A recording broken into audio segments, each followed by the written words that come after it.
Hello and welcome to UAT Time within the United Countries Special by First Ukraine. You can find us on the frequencies available on our website, firstuat.com. I'm Sergey Velichanskiy. And I am Olivier. UAT Time is dedicated to bring Ukraine and Europe closer to each other by introducing the real Ukraine to the rest of the world. As you know, we have joined the world campaign, Let My People Go. 25 Ukrainian citizens have been illegally detained and kept on the Russian territory at this time. 25 is the number of people that we know of. Could there be more? You can never be sure when dealing with Russian-backed terrorists. You can find more information under the hashtags #FreeSavchenko and Let My People Go. Today, we want to dedicate quality time to discuss Ukraine and EU relationships, the myths and the truth. Our guest today is Joselyn Guitton, the first secretary at the delegation of the EU in Ukraine. And this is our part 2 program, because in part 1 we started discussing the issues about the Ukraine and EU association, and we developed that more.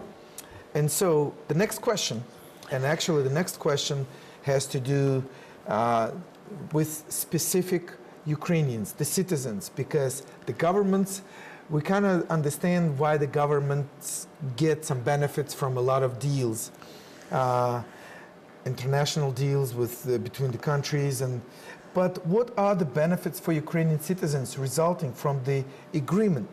And to add this is a little quote from one of the articles on the internet. It is just 60 kilometers from Kharkiv to the Russian border and nearly 1,000 kilometers to the nearest EU border. The geopolitical preference of local citizens are undoubtedly influenced by this reality, just as the foreign trade preferences of local businesses are. Despite these geographic facts, Ukraine's current situation demands that these preferences change. What do you have to say about this? Well, just maybe to start with this quote, just to elaborate a bit on what I said in the first part, I think that once, I really want to repeat that it's not because you trade more with the EU, because trade is becoming easier with the EU because of the association agreement, that you have to give up trade connections, trade links with Russia. So it's not because you live in Kharkiv, you work in Kharkiv, you have a company in Kharkiv or in Dnipropetrovsk or in Zaporizhzhia, which used to have close economic relationship with Russia, that this should stop. Clearly, when you look at the EU example, it's a very diverse continent. We have countries dealing with specific part of the world. You have Spain, Portugal, who have special connections with Central and South America, and they are dealing more with those countries. Germany has special connections with Eastern Europe, and Germany is dealing more with those countries. And this works very well. It's not because you have, once again, close economic links with a specific part of the world, in the present case Russia, that you should give this up. Even though, as I've mentioned already before, indeed, trade links have decreased, but for mostly political reasons. But coming back to the core of your question, well, I think you can see it both ways. You can see it from a purely trade point of view, from the fact that this association agreement is creating a duty-free trade between the EU and Ukraine, meaning that now, when someone wants to export to the EU, from Ukraine wants to export to the EU, they can export duty-free. And when European companies want to sell on the Ukraine market, they can also sell duty-free. Not completely, but it will become the case progressively. All economic model and economic theory and empirical evidence demonstrate this is good for companies, this is good for consumers. And some assessments have been made and demonstrate that this will bring more purchasing power to Ukrainian citizens and will make Ukrainian companies more competitive, a little bit. And that, to be frank, this will bring benefits, this will bring some economic benefits, but to a certain extent. Some economic studies value this to roughly plus 10% of GDP spread over a number of years. But these are already quite old studies which were done during the negotiations, which are still interesting, but things have changed so much that it's quite difficult to rely completely on that. So, but in any case, your question, then you could say, you could have another question and say, okay, 10% of GDP, this is not even half of what Ukraine has lost over the last 2 years. So is this worth it? Is this worth fighting for this, having Maidan because of that, having a conflict, having a war in the east of the country just for those rather relatively small trade benefits? Then I would tell you that the association agreement with the EU is not only about tariff, not only about tariff duties, not only about taxes you pay at the border when you want to export or import from or to the EU. It's also about reforming the economy. The core of the association agreement is about having Ukraine adopting lots of European standards, technical standards, sanitary rules, but also rules linked to competition, public procurement, intellectual property, financial rules, all what makes Ukraine, the EU, a functioning market economy. Sure. And it's very difficult to assess what this will bring to the Ukrainian citizen in the end of the process. But maybe it's better to make comparison. And a comparison we love in the EU is to compare Ukraine with a country like Poland. Simply because 25 years ago, these two countries had almost exactly the same GDP per capita. Yeah. Actually, Ukraine had also almost exactly the same GDP per capita as Romania.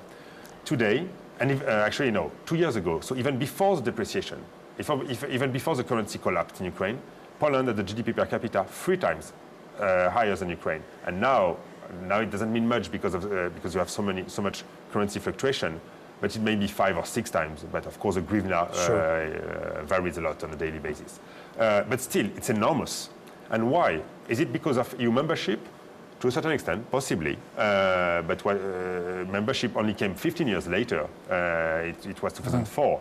And when you observe Poland, or Poland, it could be the same for Czech Republic, for Romania, for Slovakia. When you observe the results, growth in Poland had started much earlier than EU membership. Even in the beginning of the 90s, actually, when Poland and Czech Republic and Slovakia and so on signed association agreement with the EU, which are quite similar agreements to the one we are talking about today. So, of course, you can stick to the tariff part of the agreement, which is and then you can try to predict with some economic models what are the benefits. And there are some benefits, but not huge. What we expect very much is that by transforming the economy, this association agreement could give much higher benefit because it would create in Ukraine a fully functioning market economy where the state intervenes very little in the economy, does not interfere. When a company has a problem, this company should not rely on its political connection, but should rely on courts, should rely on judges, should rely on a functioning administration, on less corruption and so on and so on. Sure. But of course, it's much more difficult to quantify.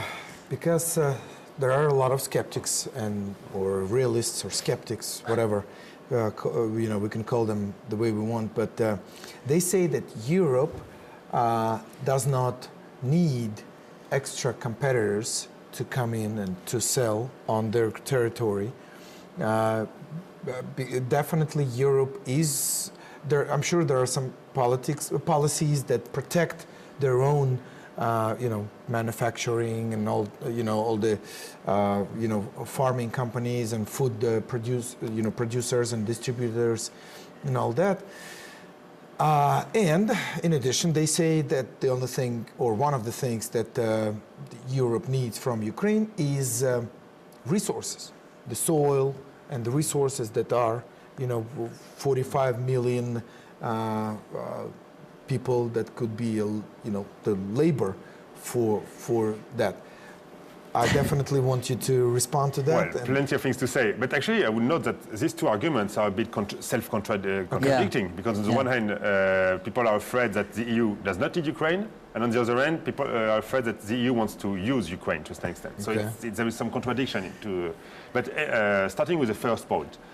Well, first of all, the EU is quite an open market. It's quite funny because when you work inside the EU, people are quite critical of Brussels institutions, claiming that they are too open and they are a bit naive because they are very much wanting to make trade easier with the rest of the world. And that's precisely why right now the EU is negotiating trade agreements with plenty of countries all over the world. A big one with the US, one with Japan, recently one with Canada, and I could give you many other countries.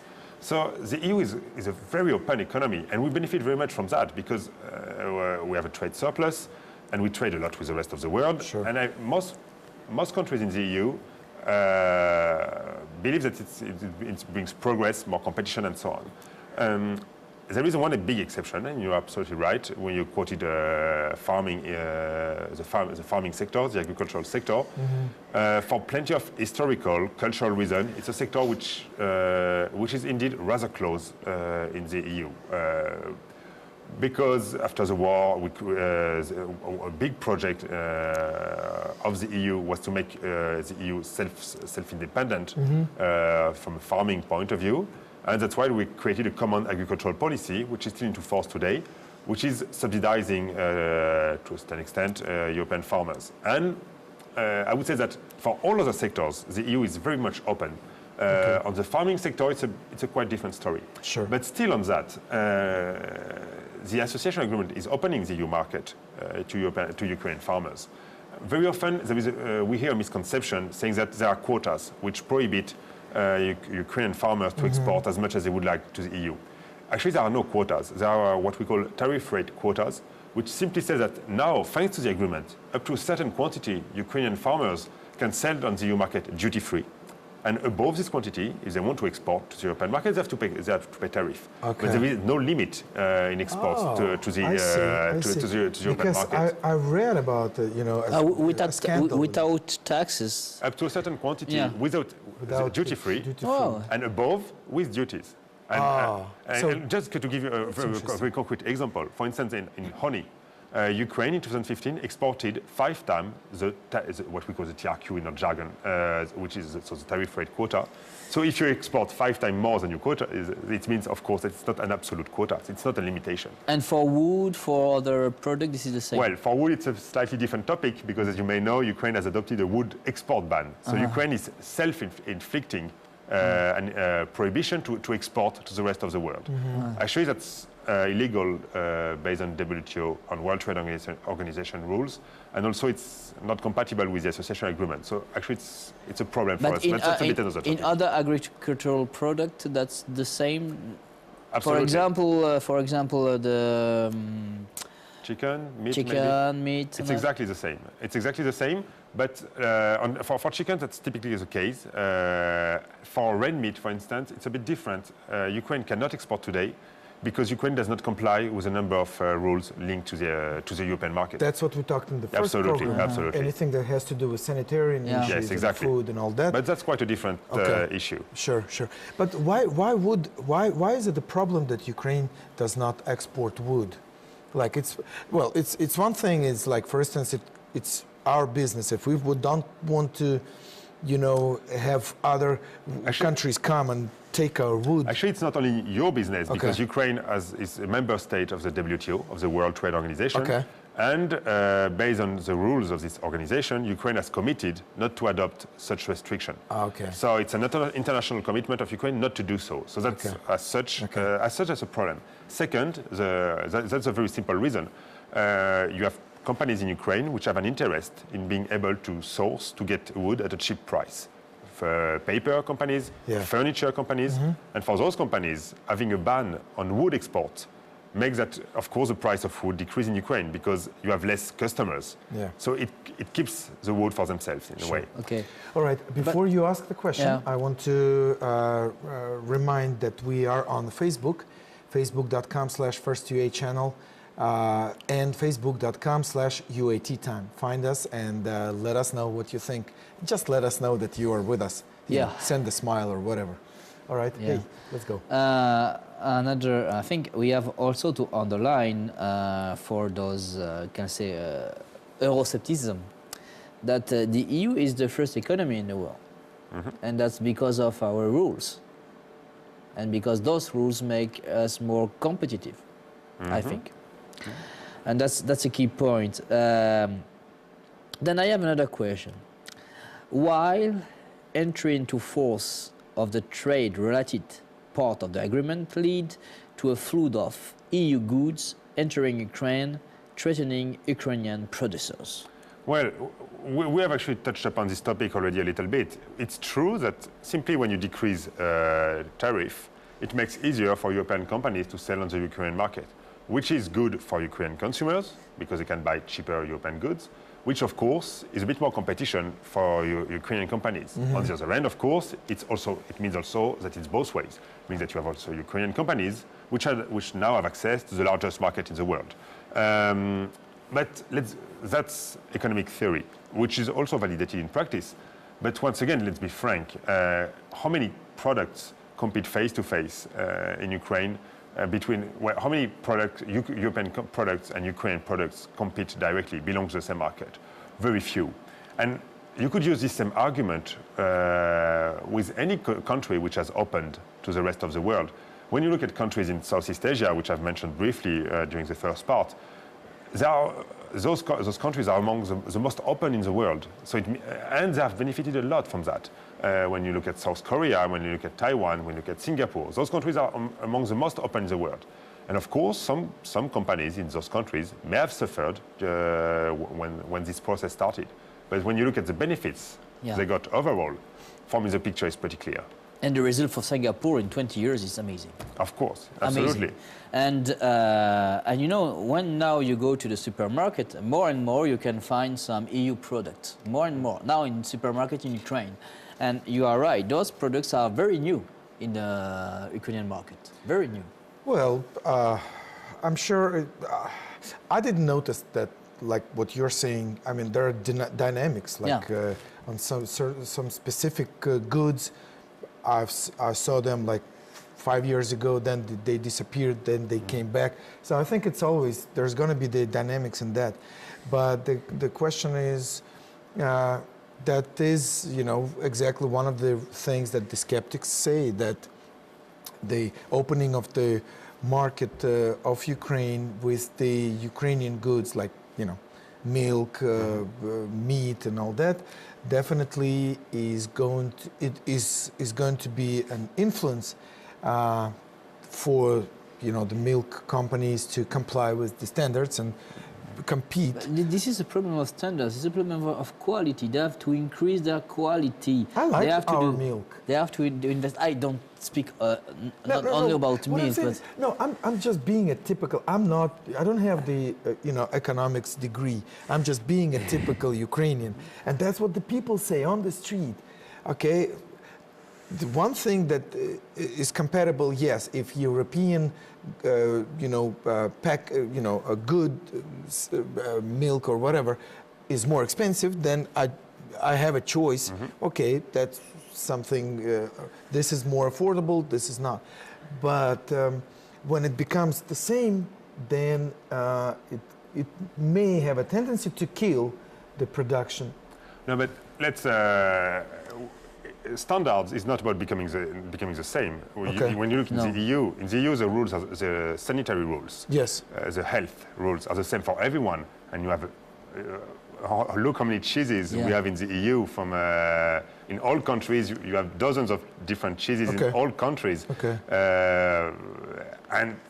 And these products are extremely different. So there is not a single European directive which says cheese, this is it, and that's it. Full stop. The cheese of the EU, the milk of the EU. So it's simply about rules. It's about sanitary, about health, about the level of dioxin you may have in some products, how the process should be made to ensure that there is no risk. But it's not about diversity, and the EU is all about diversity. I think there are very few continents in the world, or maybe it's a bit excessive to say so. But yes, I could talk a lot about food. United in diversity. This is that's indeed the EU motto. But are there higher standards for Ukrainian companies to sell in the EU? Rather than for the same companies from EU to sell in Ukraine? Well, that's precisely what the agreement is about. Okay. Right now, yes, because right now the agreement has entered into force, but the implementation is progressive. Okay. The idea is to say that now, if you want to sell on the European market, you have to comply with EU rules. If you are French or Ukrainian company, full stop. If you want to sell in France, in Germany, in Austria, you have to comply with the rules of the EU, whether you are French or whether you are Ukrainian or Japanese or Russian, whatever. If you want to sell on the Ukraine market, well, it's the same. You have to comply with the rules of the Ukraine market. The thing is that Ukraine will progressively adopt the rules of the EU, which will make trade much easier, first of all, and which will mean that the rules will become the same, so the level of quality, or at least quality not exactly, but of safety, will become the same. But once again, there are the rules which are linked to safety, but this has no impact on the diversity. If you prefer to have wine from Odessa, if you prefer to have cheese from the Carpathian, salo from I don't know which region in Ukraine, no problem with that, not at all, of course. It's your problem, it's your choice. Okay, now, I've noticed one of your programs is Team Europe. Because we don't have much time left, would you please just maybe in a nutshell tell us, is there a help to local companies and business? Or well, actually, to a certain extent, but then I will have another word on our programs to help Ukrainian companies. The logic of this Team Europe program is indeed to spread information, because the EU is a complex organization. We all know, I cannot deny that. It's a big technocracy. Rules are complex. The association agreement is complex, and we've been talking for 45 minutes about it already. Yeah. And we are far from having exhausted the topic. Very far. So the idea is to build a network of people, sort of a specialist networks, which are people, university professors, journalists, local activists, and to give them more knowledge about the EU so that they can spread this information afterwards. The idea is not about propaganda, it's simply to share information. Because you have lots of information which is publicly available, but it's one thing to spend hours on the website of the EU, it's another to have human contacts and to spread the knowledge and to have interactions. To have, so, Joselyn, I want to add that in each country of the EU, in each state member of the EU, you have a Team Europe network. I was member of the Team Europe network in France during 7 years, and that's very good because in each state member you have a Team Europe network, and that's very good for Ukraine. This is the same in other countries. Quite a good Team Europe here in Kharkiv, in Ukraine, in Kiev. We were in France. We were because I am not now. I finished in 2014, but we were professor, expert, former deputy of the European Parliament, former civil servant of the European Commission, and that's very high level. We've got one more minute left, but I do want to touch this issue because it's one of the propaganda problems. Will the association agreement force Ukraine to allow same-sex marriages? I would like to laugh, but unfortunately it's difficult because I know that unfortunately this kind of stupid myth has been spread. I remember when I arrived in Ukraine, you had this Vedrine organization, which was Ukrainian Choice, which was spreading all over Kiev, at least Kiev, billboard, saying that indeed the association agreement would force. It doesn't make any sense. I think you can read the agreement if you wish, and then you will not find a single provision to say so. But I think the best argument to explain why this is rubbish is simply that in the EU you have 28 member states, and you have basically 28 different situations. Some countries indeed allow same-sex marriage. Some other give special partnership. Some other countries have nothing for gay people. So it's a pure member states competence, and there is not a single provision in the association agreement which is referring to this kind of obligation for Ukraine. Yes, once again, you have so many different situations. This is very funny for us. But we have to, I agree that unfortunately we have to make this very clear. If Ukraine wants to do it, okay, that's Ukraine's sovereign choice. If Ukraine doesn't want to do anything and says that you can only have heterosexual marriage, fair enough, and that's how it is. Just as a citizen of Ukraine, I want to ask, when will there be free visas for Ukrainians? What hinders? Well, now the ball is in Ukrainian court. The conditions have been made very clear on the EU side. There are still a few conditions to comply with, but normally, hopefully, the law, I think, has passed on first reading at the Rada, the law regarding to the declaration of assets of the members of parliament, which was one of the last blocking conditions. So as far as I understand, even though it's not my main topic, there are still a few conditions to comply with, but hopefully this will be done soon. Soon. It's once again, conditions have been made clear by the EU. So, well, thank you very much for stopping by. It's been two good programs, part 1, part 2. Find us on the internet. And anyway, we are looking forward to the progress of Ukraine and Ukrainian business.